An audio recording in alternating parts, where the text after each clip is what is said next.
guys, mumeze mute ba pioneer. So kuri uyu mwanya rero tugiye kurebera hamwe abantu bakoze mining yitwa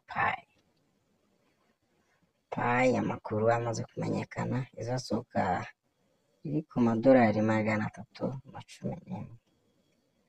Murumva rero ayo mafaranga mw'abantu abantu bagiye gukira bitungura abantu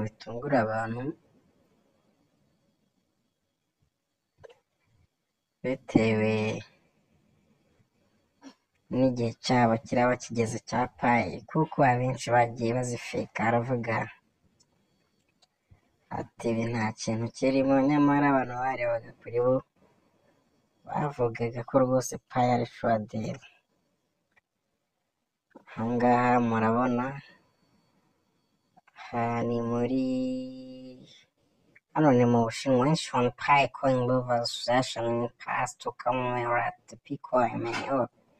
Ahangaha ni mu Bushinwa, urabona aho baba bari no kubifiringa bari proud ya Pi, kuko n'amakuru ahari abenshi batangiye no kuzihahisha mu masoko agiye atandukanye rwose. So umuntu rero waba ufite Pi ariko atarakora ikintu bita check main list kugira arebe ko Pi zawe zirimo neza, ni ukuza ahangaha kuri Pi browser, warangiza twibukiranye gatoya, iyo uje hano kuri home ni ahangaha, ni iyi screen ubona iyo banyuzaho amatangazo mainnet, ureba balance zawe, twibukiranya ko iyo utaruzuza migrated to mainnet ntabwo Pi zawe ziba zakagezemo, ntabwo KYC yawe iba iragatangiye kwinjira. So ukuntu ibintu bimeze rero, uraza ahangaha kuri unverified balance, urebe icyitwa computing system. Ahangaha barahita bakwereka balance iri unverified, balance zitarajya muri system. Yego, noneho nuza hano kuri transferable,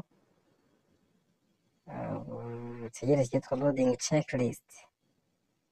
Ahangaha niho urahita usanga mainnet checklist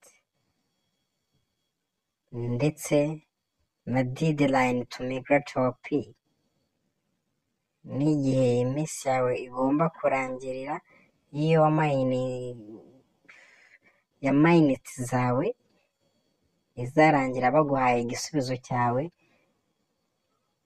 niba koko zaragiye muri migrate. Niba ziba ziri muri migrate, izo Pi zizaba zemewe gukoreshwa. Urabona bya bindi nababwiraga, iyi step ya mbere yitwaga download Pi browser app ukayuzuza, ahangaha benshi ndakeka ari icyatsi. Kabiri hakaza create a Pi wallet, n'ahangaha benshi barayicreatinze. Noneho ikintu cyagiye kigora abantu ni iyi ngiyi, confirm your Pi wallet completed. Ntabwo abenshi ibi bintu bagiye babyitaho. Commit to not have completed configuration. Ibi ni ibintu ugomba kuba warujuje tablo yawe yose ari icyatsi, ariko wowe ubimenye noneho ushaka wabyuzuza. Nubona bitaraca, numara kubyuzuza hagati urahita uhabona ikintu ibara ritari icyatsi risa n'ayandi, karahita kaza kari mu mabara y'umuhondo, bakubwira ko hawe iminsi 13 yo gutegereza, avec 14 yo gutegereza, ukareba niba Pi zawe ziri bujye muri system.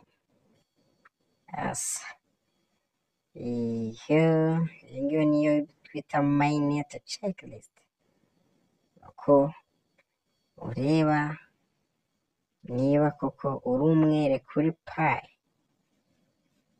mu gihe gitoya ukarya amafaranga ntawamenya. Ni ukubikurikirana hakiri kare mw'abantu, ndetse ukajya kuri refero timu ku bantu bagiye bakwinjiriraho. So abenshi ntabwo bagiye bamayininga ngo babikurikirane bageze kuri KYC, kandi ibyo bintu biragushyira muri risike yo kubura pi, kuko bonisi zose bagiye batanga baguhereza kuko abantu bakwinjiriyeho nibadakora KYC izi ngizi rwose biri otomatike ko uzahita uzibura rwose cyane.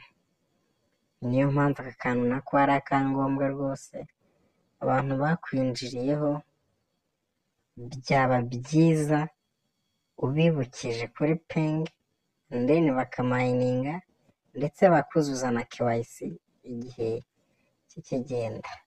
Byari ibyo amakuru yarayo, kandi abafite ubushobozi cyangwa abafite ubushake ba mayininga delita, nayo ni mayinite yaje nshya, ntawamenya mu minsi iri imbere nayo izaba yatangiye gutanga amafaranga. Murakoze, mukore subscribe, like na share na comment. Ni byiza, turi kumwe mu biganiro bitaha. Ciao ciao.